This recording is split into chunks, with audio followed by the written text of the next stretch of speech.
PT-37 here.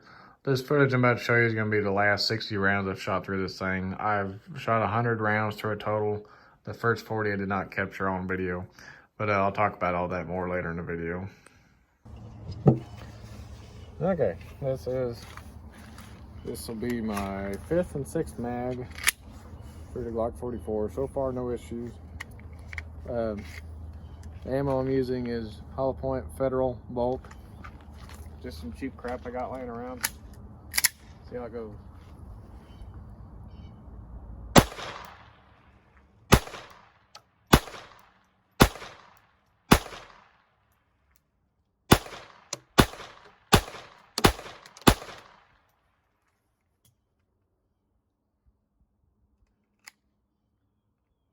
Another mag, same stuff.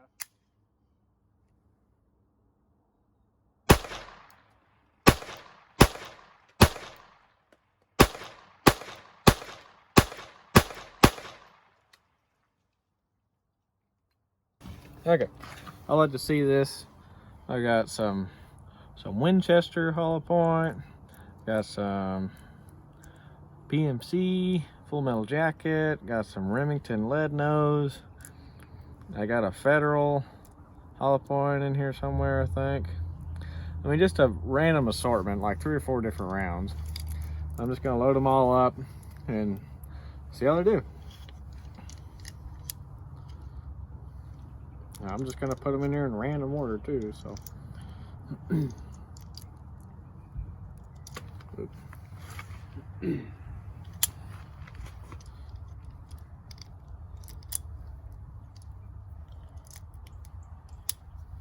One thing I will notice is sometimes if you don't get the rounds just right in the magazine, they'll kind of nose down almost. So I usually just flip it, kind of pull that tab, and it'll nose it back up. So like that, that looks good. So I don't know if that's causing some problems for people or what. And it's kind of a pain, but I mean, then again, I mean, if you got to do it, you got to do it. So we'll see how it goes.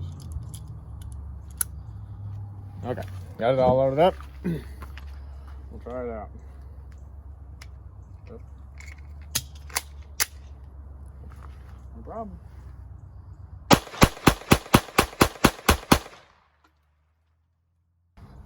Here's some more Federal bulk.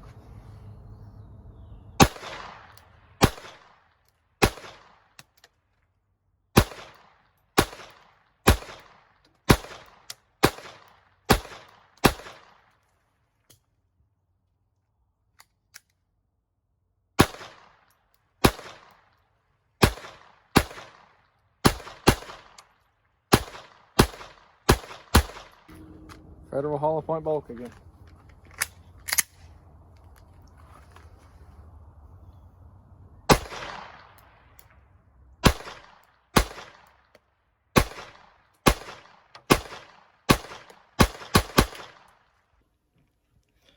Hey, PT-37 here, and today I'm just talking to you about my Glock 44 22 long rifle.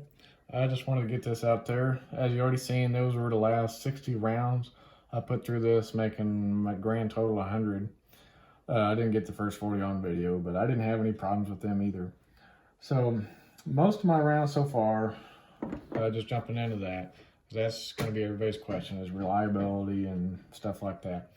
So most of my rounds have been from PMC high velocity 36 grain and Federal 36 grain hollow point high velocity. And these are both really old ammo, but they still shot fine. And I have all sorts of problems with this PMC and other 22s got. So, but it ran fine in my Glock. So, getting back to the gun, I've had 0 malfunctions. When I first got it, I put a small drop of lube on the barrel and in the rails. But other than that, I haven't done anything else to it. In the box, you get your back straps, your lock, and a cleaning rod and brush like any other Glock. And really, this is just like any other Glock. The only difference is it's got an adjustable rear sight for the most part. I mean, there's other differences, but as far as like function and everything goes, it's pretty much as identical to a Gen 5 Glock 19 or any Gen 5 Glock. But you may notice I got my light on there, and the reason I have it on here is because I bought this, I didn't mean to do that, I bought this as a trainer to go with my Gen 4 17. This is my duty weapon.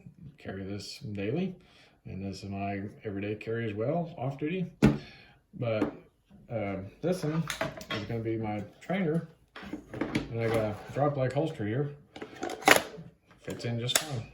Locks in, no problem. And every other holster I got, it locks in just fine. The holster I use on duty is a level 3 version of what I just showed you. It's got the little button retention too, like this one.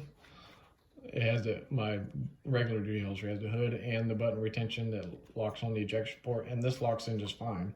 I tried it in this holster too. I don't want to mess with taking the light off, but I got a concealed carry holster, fits in this one too. So it'll fit in every holster I can find for a Glock. So far it's doing good. I'll make sure to keep you guys updated if I do have any problems. But so far I'm really liking it. If you don't know, it's got a polymer slide with like a metal bottom part of the slide. So there's actually metal on metal contact as far as the slide to frame goes. The metal frame rails make contact with the metal part of the slide. So there's no polymer on steel, reciprocating anyway. So really, as far as I can tell, it's been reliable. You can dry fire the thing, it's unloaded. No magazine, you can dry fire it, no problem. The trigger is almost identical to my Gen 4. So I think it'll be a perfect little trainer. And as you've seen already in my shooting footage, I did mention the magazine thing. I mean, like I said, I don't know if that's causing some people some issues or what, but if it does start causing me some issues, then I'll update you. But just thanks for watching, and I'll just keep an eye out for future videos.